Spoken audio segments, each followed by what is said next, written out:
Bom dia, irmãos. Hoje, segundo domingo do mês de outubro, mais uma escola dominical online.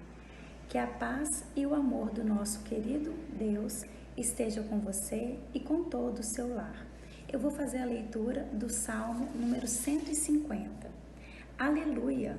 Louvem a Deus no seu templo, louvem o seu poder que se vê no céu, louvem o Senhor pelas coisas maravilhosas que tem feito. Louvem a sua imensa grandeza. Louvem a Deus com trombetas, louvem com harpas e liras. Louvem o Senhor com pandeiros e danças.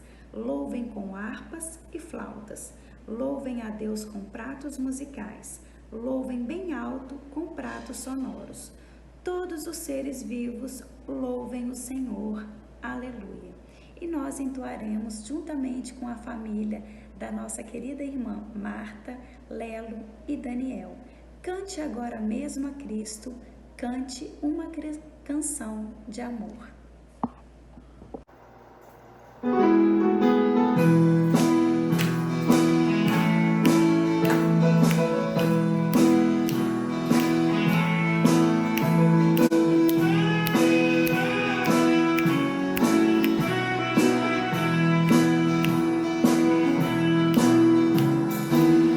Agora mesmo a Cristo, canta uma canção de amor, canta na tempestade,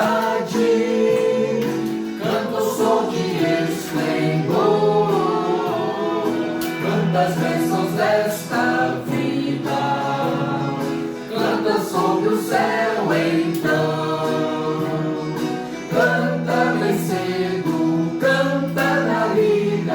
Canta até na escuridão, meu coração canta de alegria, doce melodia, suave harmonia. Meu coração canta de alegria, melodia de amor. Salvador amado, Cristo meu Jesus, nome santo e honrado, que nos guia sempre à luz.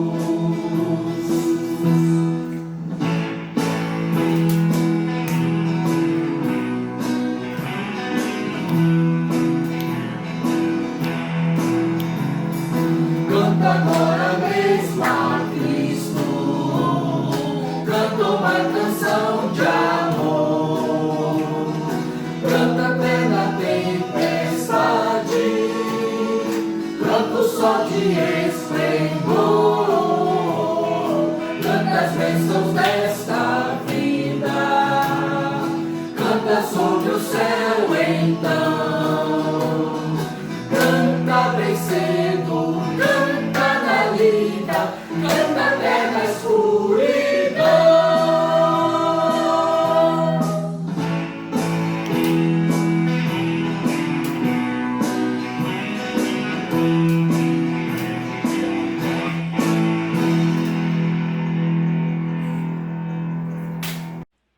Nessa semana, nossa igreja se alegrou com mais um aniversário. Tivemos o aniversário da nossa querida irmã Patrícia e a ela desejamos muitas alegrias e muitas bênçãos. Eu vou fazer a leitura do Castelo Forte do dia 11 de outubro, do domingo. Esse texto, ele tem como base o Evangelho de Mateus, capítulo 22, versículo 1 a 14. E diz o seguinte: somos convidados e tudo está pronto, que venham à festa. Entre os pomeranos, no estado do Espírito Santo, existe uma bonita tradição em torno da festa de casamento. Com antecedência, o convidador vai à residência das pessoas para convidá-las para o casamento. E as mesmas pessoas confirmam a sua presença na festa. Jesus contou uma parábola que aponta para o costume semelhante. As pessoas eram convidadas. Em seguida, a festa era preparada e, por fim, avisava-se quando tudo estava pronto. O não comparecimento significava uma grave ofensa. Segundo a parábola, o dono da festa não se abalou com as ausências, mas encheu a casa com outras pessoas que não tinham sido convidadas. E Jesus concluiu: assim é o reino de Deus. Por meio dessa história, Jesus nos transmite uma mensagem: sintam-se convidados.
O ser humano é um ser criativo, pensa alternativas, e se não consegue pensar, resiste, e se rebela, e se levanta, e protesta, e ocupa terras, e decreta uma outra ordem, outro direito difuso, ligado à vida, ligado à liberdade.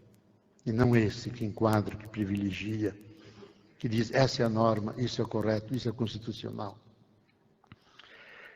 Então, o fato de o ser humano ter transcendência lhe permite uma imensa liberdade. A liberdade, pelo menos essa da protestação, da ação de protesto. Que quando ele não pode mais fazer nada, tal é a opressão, pelo menos pode protestar. Pelo menos pode mostrar a língua ao torturador, dar banana ao opressor. Isso ele pode. Podem torturá-lo, matá-lo, mas ninguém tira essa capacidade dele. Então, meus irmãos e minhas irmãs, olhem ao redor os sistemas que nos querem enquadrar hoje, na educação, na família, na escola, nas religiões. Não nos deixemos mediocrizar. Mantenhamos nossa grandeza, nossa capacidade de voo, nossa capacidade de transcendência. Onde fazemos cotidianamente essa experiência? Bom, eu acho que é falar disso, muitas pessoas já foram dizendo aqui e acolá, onde a gente experimenta isso. Eu acho que há alguns eixos existenciais pelos quais passa e faz uma experiência de transcendência límpida, cristalina, que não precisa explicação e retórica nenhuma. Eu acho que aquela mais fundamental, que mexe com a profundidade de nós mesmos, é a experiência do enamoramento. Quando a pessoa se enamora da outra, a outra vira uma divindade. Você não mede sacrifícios, você não conta tempo. Você cancela tudo, chega a mentir para se encontrar com a pessoa amada. Por quê? Porque você sai de si. É uma experiência de êxtase, extática, fora da realidade. Não há quem não se namore.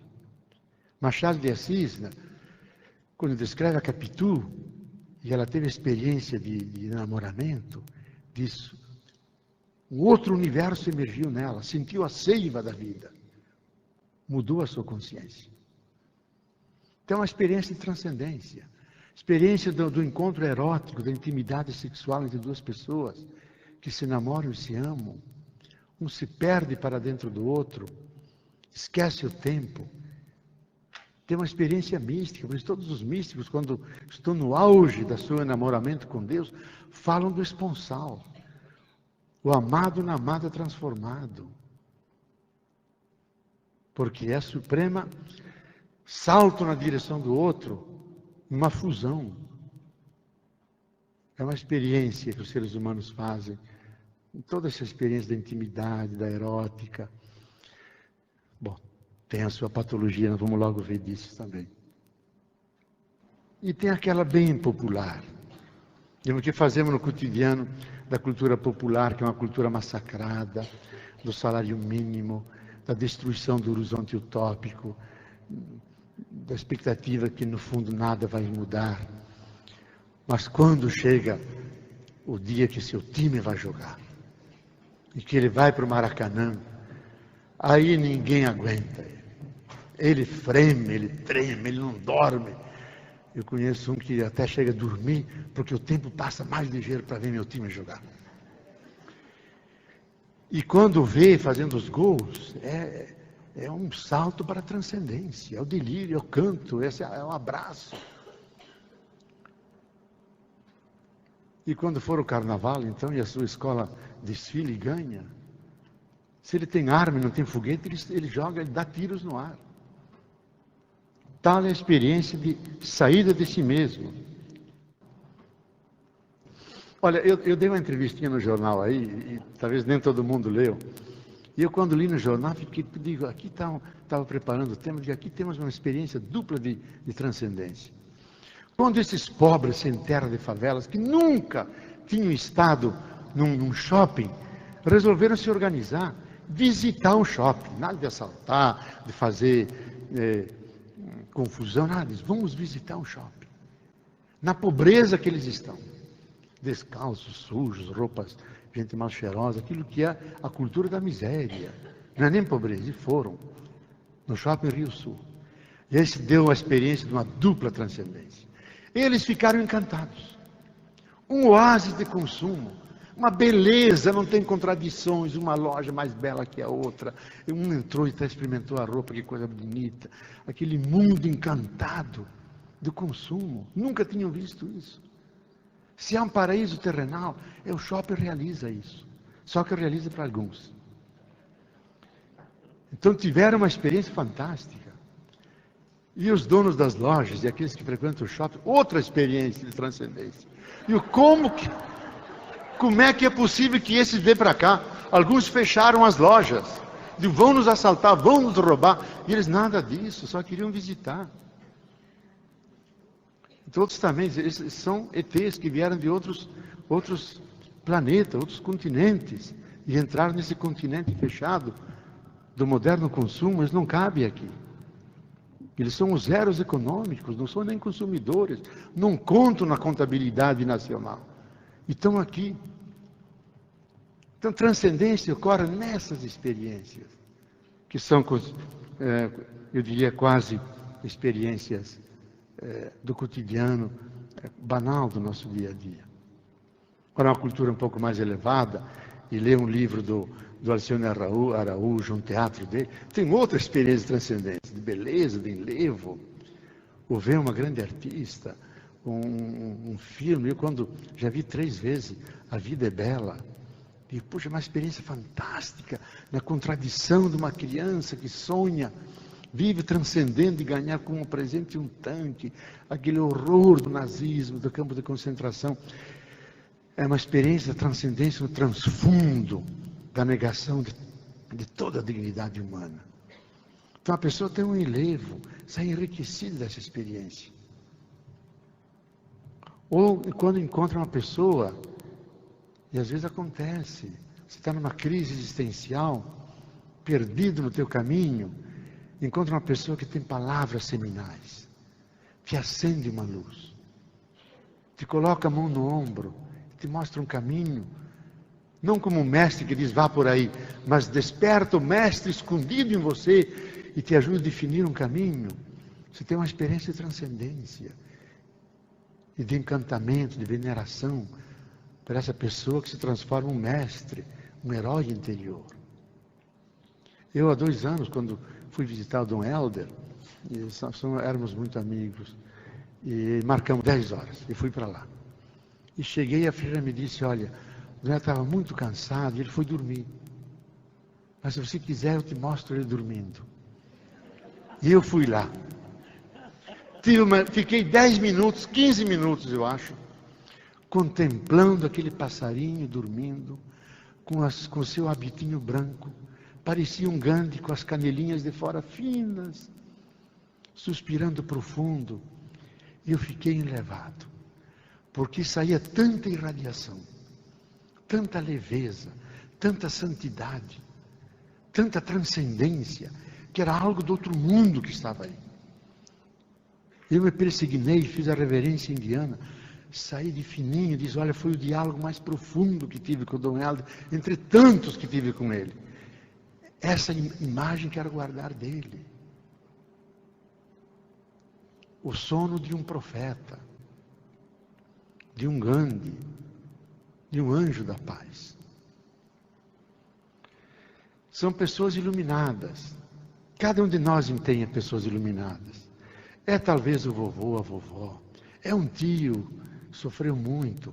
Às vezes é um pipoqueiro, com o qual vale a pena conversar. Tem ideias fantásticas. Eu tenho assim alguns amigos populares, que eu acho geniais, sabe? Deviam estar nas universidades falando, só a gente escutando.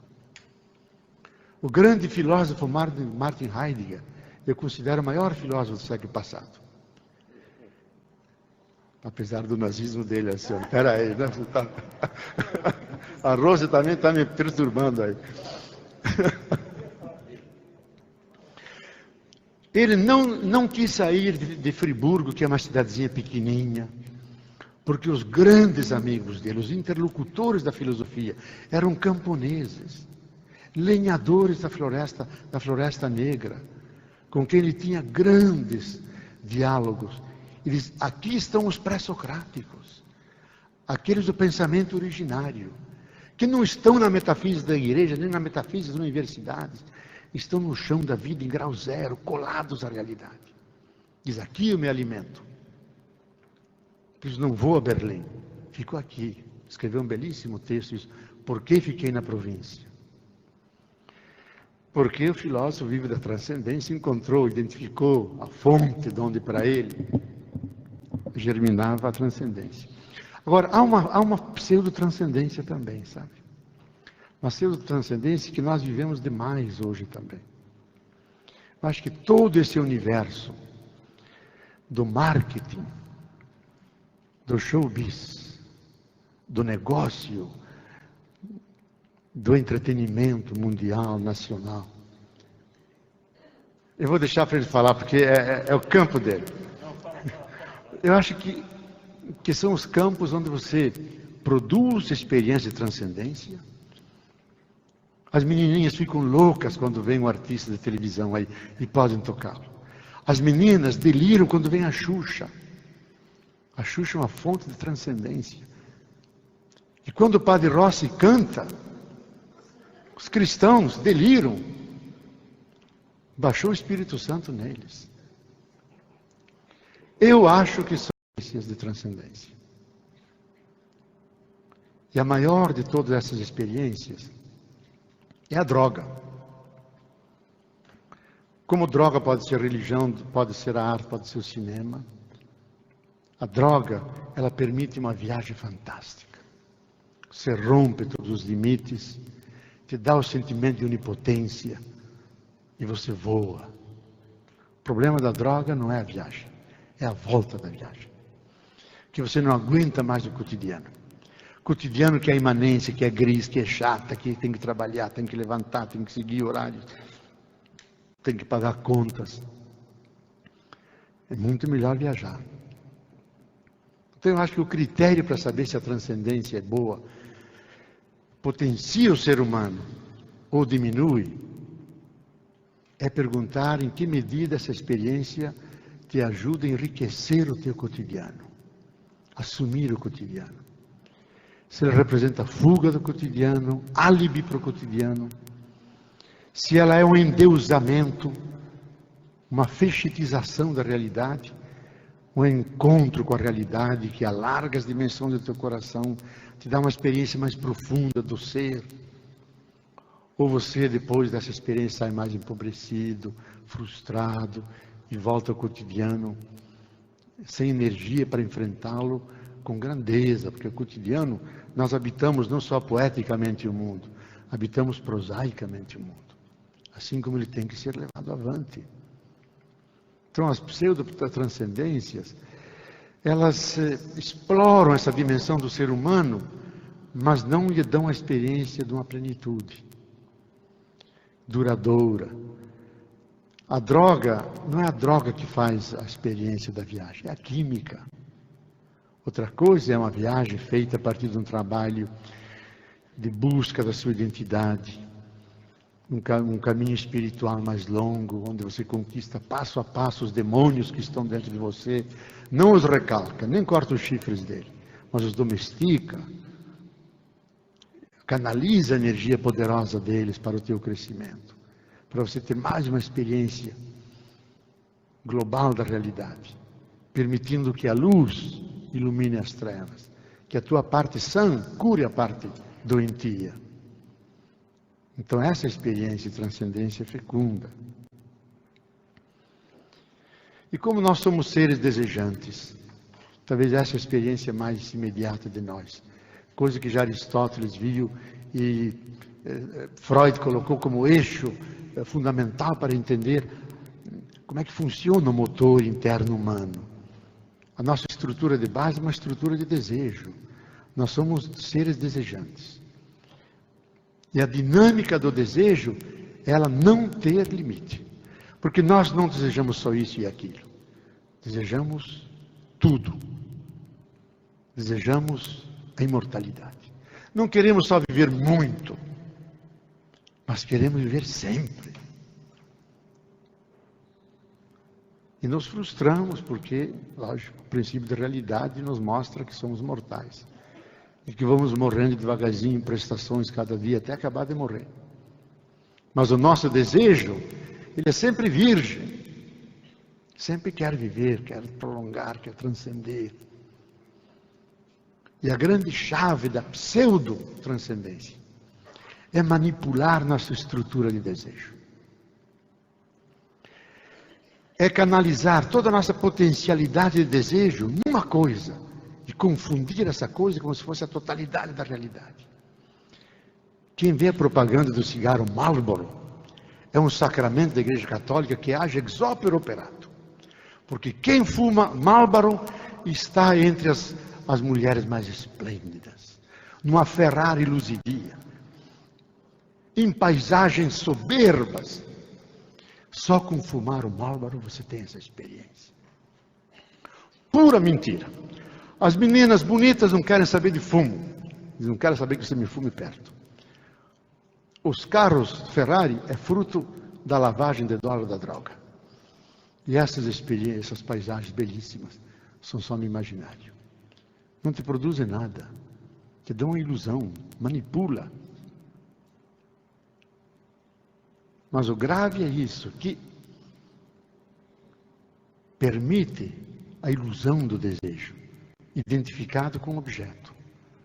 Quando nós devemos passar pelos objetos todos e dizer, fundamentalmente, o obscuro desejo, o obscuro objeto do desejo humano, não é este ou aquele ser, esta é aquela realidade. Não é um automóvel, não é uma mulher esplêndida, não é escrever um livro, não é fazer um teatro, não é ser isso, ser aquilo. é captar nossa sintonia com a realidade toda. Nós somos chamados ao ser, não a um pedaço do ser. Nós somos chamados à totalidade e não só a uma parte e parcela da totalidade. Vivemos no finito, tudo que tocamos é limitado, mas o nosso desejo é infinito, é ilimitado. Então manter essa abertura infinita, manter nossa liberdade. E quando nós confundimos essa realidade com a totalidade da realidade, aí vem a ilusão do fetiche, a ilusão do endeusamento, da idolatria, dos falsos deuses. Daí uma das funções importantes, eu acho, da razão crítica, é deconstruir as realidades, é desfazer os imaginários construídos em função de interesses de grupos e confrontar o ser humano com a sua realidade frontal. Cada um é diabólico e ao mesmo tempo simbólico. Cada um é Adão, cada um é Cristo. Cada um é águia, que voa alto, simultaneamente é galinha, que está lá embaixo, enraizado. Então nós temos raiz e temos abertura. Somos como uma árvore, fundados no chão, que nos dá força para enfrentar tempestades. Mas também temos a copa, que dialoga com o universo, com as energias cósmicas, com os ventos, com as chuvas, com o sol. Sintetizamos tudo isso, transformamos em vida, a nossa abertura. E se não mantemos essa abertura, o tronco estiola, as raízes secam e a seiva já não existe, e morremos. Então a dialética é manter enraizamento e abertura. Imanência, mas aberta à transcendência. Quero ir terminando. Nós falamos antes, o ser humano como um projeto infinito, um ser de abertura, aberto ao outro, aberto ao mundo, aberto em totalidade. E aqui vem uma questão filosófica, talvez irrite um pouco o nosso amigo Alcione, mas eu vou colocar porque é a minha função de teólogo colocá-la. Quem preenche esse vazio profundo dentro de nós? Qual é o objeto adequado que nos satisfaça e daí o descanso? Porque eu quero o infinito e só encontro finitos. Eu quero o ilimitado, a totalidade, e só encontro fragmentos. Por isso que o ser humano, eu dizia antes, é um ser insatisfeito. Não há psicologia e psicólogo que cure o ser humano. Por isso eu digo aos amigos psicanalistas aqui, Silvia Jospeli, não tente curar as pessoas dessa abertura infinita, porque o ser humano não é curável. Ele é habitado por um mal infinito, que é a sua grandeza, que é o seu dinamismo. Agora, a sua cura, ele poderá acolher essa sua excentricidade. Ele abrir-se ao ilimitado, ao inominável, e ficar numa atitude de expectativa e de espera. E aí eu acho que há 3 atitudes possíveis, há tantas, mas eu vou dizer 3 que acho que são possíveis. Uma, vivida por tantos existencialistas tipo Sartre, dizem: eu recuso a aceitar uma transcendência. O ser humano é uma paixão absurda. É um ser que quer o absoluto, mas está condenado a viver o relativo. Eu ontem, preparando essa palestrinha aqui, eu li o Ser e Nada, que é um grande livro de Sartre.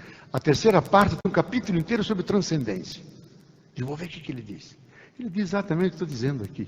A fenomenologia do ser humano, isto é, a descrição de como funciona o ser humano. Ele é um ser em si que se abre para o outro, se abre para o mundo, se abre para a totalidade, e essa é a condição humana. Mas ele se recusa a aceitar que isso tem um objeto. O ser humano é um ser, é uma mola distendida no universo, e é a sua angústia e a sua grandeza aceitar-se nesse empuxo para o aberto. Tem uma outra posição, e de muitos dos nossos intelectuais, que são gnósticos.